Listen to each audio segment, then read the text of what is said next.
Yogesh train की general bogie में birth seat पर सोया हुआ था। गाड़ी रुककर वापस चली तो अचानक उसकी नज़र अपनी तलाकशुदा पत्नी रागिनी पर पड़ी। पता नहीं कब वह उसके सामने वाली सीट पर आकर बैठ गई थी। 6 साल बाद वो उसे देख रहा था। बहुत कमज़ोर हो गई थी।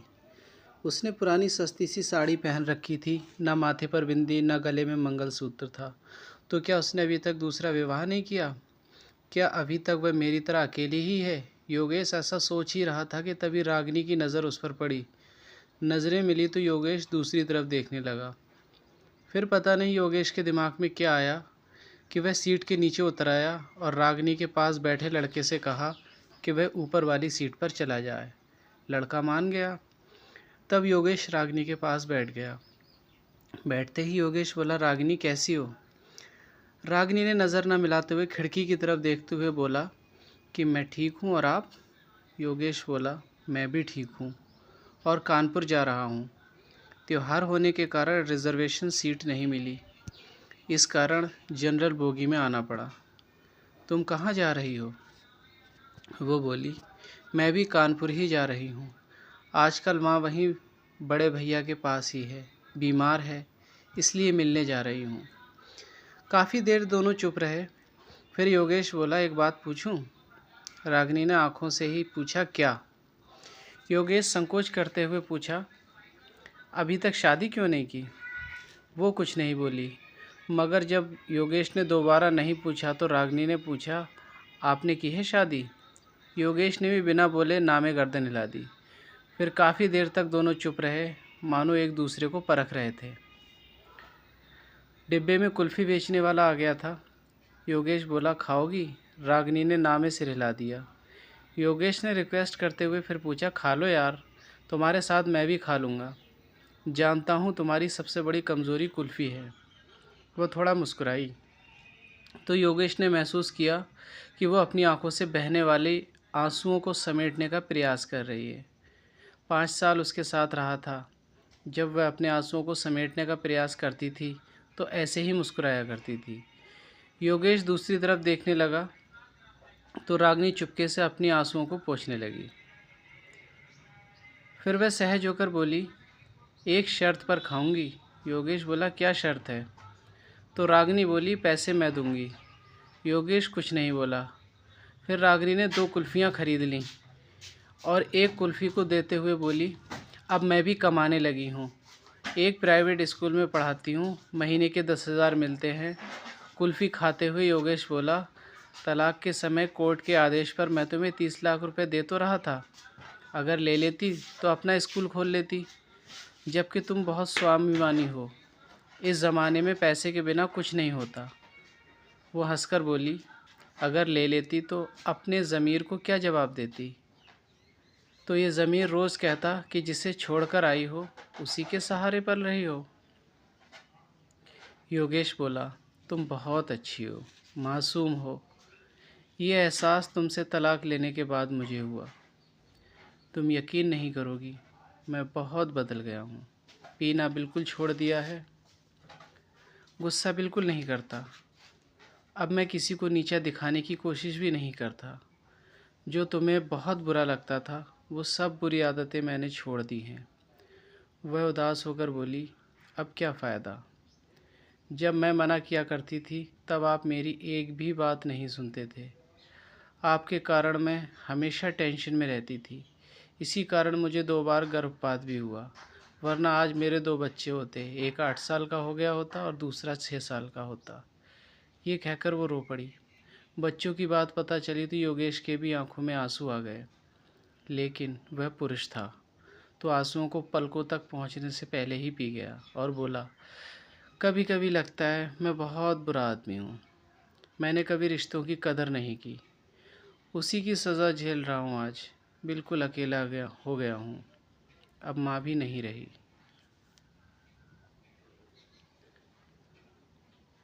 माँ के ना होने पर रागिनी को बड़ा दुख हुआ और बोली, माँ को भली चंगी छोड़कर आई थी, आपको क्या हो गया था, उनको क्या हो गया था? इस बार योगेश भावुकतावश अपने आंसुओं को नहीं रोक पाया और बोला, वो तुम्हें हर दिन याद करती थी, बोलती थी बहू को वापस घर ले आओ।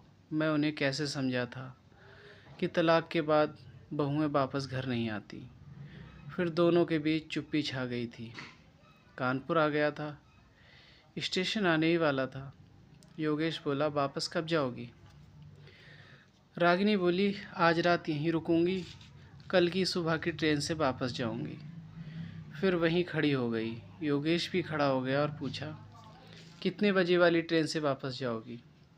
रागिनी बोली, हम गरीब लोग हैं, रिजर्वेशन नहीं करा पाते हैं, जनरल डिब्बे में सफ़र करते हैं, इसलिए जो भी ट्रेन मिलती है टिकट लेकर चढ़ जाते हैं।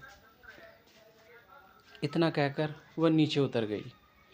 योगेश अपना सूटकेस संभालता हुआ उसके पीछे लपका और बोला, अगर मैं रिजर्वेशन की 2 टिकटें ले लूँ तो मुझे पता है कि तुम मेरे साथ नहीं चलोगी, लेकिन मैं तुम्हारे साथ सफ़र करना चाहता हूँ, जनरल में ही चलूँगा। बताओ कितने बजे यहाँ मिलोगी? रागिनी ऑटो में बैठती हुई बोली, 9 बजे यहाँ मिलूँगी। फिर उसे देखते देखते ऑटो आंखों से ओझल हो गया था। योगेश कानपुर 2 दिन के लिए आया था, मगर रागिनी का साथ पाने के लिए उसने अपना शेड्यूल बदल लिया। उसने जल्दी से अपने बिजनेस का काम पूरा किया और अगले दिन सुबह 8 बजे ही स्टेशन आ गया। रागिनी 9 की जगह 10 बजे स्टेशन पहुंची और बोली, आप अभी तक यहीं पर? मैं सोच रही थी आप चले गए होंगे। रागिनी बहुत खुश थी, बोली, माँ आप बिल्कुल ठीक है। योगेश बोला, मैं तुम्हारा भी टिकट ले आया हूँ, अब 30 रुपये के टिकट के लिए कुछ मत कहना। रागिनी हंसते हुए बोली, अभी ट्रेन आने में आधा घंटा है, चलो तब तक कुल्फ़ी खाते हैं, पैसे मैं दे दूँगी, हिसाब बराबर हो जाएगा। इतना कहकर वो फिर मुस्कुरा दी। वो जब भी मुस्कुराती थी योगेश की नज़र उसके चेहरे पर ठहर जाती थी। फिर दोनों ने कुल्फ़ी खाई और तब तक ट्रेन आ गई और फिर से एक नया सफ़र शुरू हो गया। मगर इस सफ़र में कुछ ख़ास था। योगेश कुछ कहने के लिए तिलमिला रहा था, मगर डर भी रहा था कि वो मना कर देगी तो। योगेश नोटिस कर रहा था कि रागिनी बड़े भाई के घर से नई साड़ी पहन कर आई थी और वह बहुत सुंदर लग रही थी। खिड़की से आ रही ठंडी हवा के झोंके से रागिनी के ललाट पर लटकी बालों की एक लड़ी झूम उठती है। उसे देखकर योगेश के दिल में एहसास सा उठता है कि ये औरत कभी उसकी ज़िंदगी थी, मगर मैं इसे संभाल कर नहीं रख पाया। योगेश की मनोस्थिति से अनजान रागिनी बोली, क्या हुआ, आप गुमसुम से क्यों हो? दोस्त बनकर ही सही कुछ बात तो कर लो। योगेश बोला, मुझे दोस्ती नहीं चाहिए। रागिनी को झटका सा लगा, बोली, फिर क्यों मेरे साथ सफ़र करने के लिए उतावले थे आप? योगेश बोला, मुझे तू चाहिए, हमेशा के लिए, जन्मों जन्मों के लिए, मेरे साथ हंसने के लिए, मेरे साथ रोने के लिए। वो इतनी जल्दी में सारी बातें बोला कि रागिनी बस उसके मुंह की ओर देखती रह गई। वो आगे बोला, मैं गलत था, तुम्हारी कदर नहीं कर पाया, मगर तुम्हारे जाने के बाद मुझे मेरी गलतियों का एहसास हो गया है, मुझे माफ़ कर दो। ये कहकर वो रो पड़ा। रागिनी चुप हो गई, बस उसके चेहरे की तरफ देखे जा रही थी। योगेश उसके दोनों हाथ पकड़कर बोला, मुझे माफ़ कर दे यार, मैं वादा करता हूँ अब कभी भी तुम्हारे आंसुओं की वजह नहीं बनूंगा। तू जो कहेगी वही करूँगा, प्लीज़ लौटा। रागिनी ने माथे पर साड़ी थोड़ी सी पीछे सरकाई और बोली, इधर देखिए ज़रा। योगेश ने देखा, रागिनी ने मांग भर रखी थी। वह बोली, मैं जानती थी आप यही सब करोगे। मैंने कल ही सोच लिया था कि अब अकेले चलने के दिन ख़त्म हो गए हैं, मेरा हमसफ़र लौट आया है, अब आगे का सफ़र उसी के साथ तय करना है। थक गई हूँ मैं अकेले चलते चलते। कहते हुए वो अजीब मुद्रा में मुस्कुराने लगी। योगेश बोला, मैं जानता हूँ जब तेरा दिल रोने को होता है तब तू ऐसे ही मुस्कुराती है, मत रोक इन आंसुओं को, इन्हें बह जाने दो, दिल हल्का हो जाएगा। इतना सुनते ही रागिनी का संयम जवाब दे गया। वो ज़ोर ज़ोर से रोने लगी। पूरे डिब्बे के लोग उन्हें देखने लगे, मगर रागिनी ने लोगों की परवाह नहीं की। वह योगेश के कंधे पर सर रखकर रोती रही। कुछ देर बाद रागिनी का गांव आ गया। गाड़ी कुछ पल रुकी, फिर चल पड़ी। रागिनी को अब वहाँ उतरना ही नहीं था। ज़िंदगी में एक नया सफ़र फिर से शुरू हो गया। अब उसकी मंजिल मायका नहीं, पिया का घर था, जो वर्षों से उसके लौटने का इंतज़ार कर रहा था। वो अब भी योगेश के कंधे पर सर रखी हुई थी, आंखें बंद कर मंद मंद मुस्कुरा रही थी, एक मासूम बच्चे की तरह।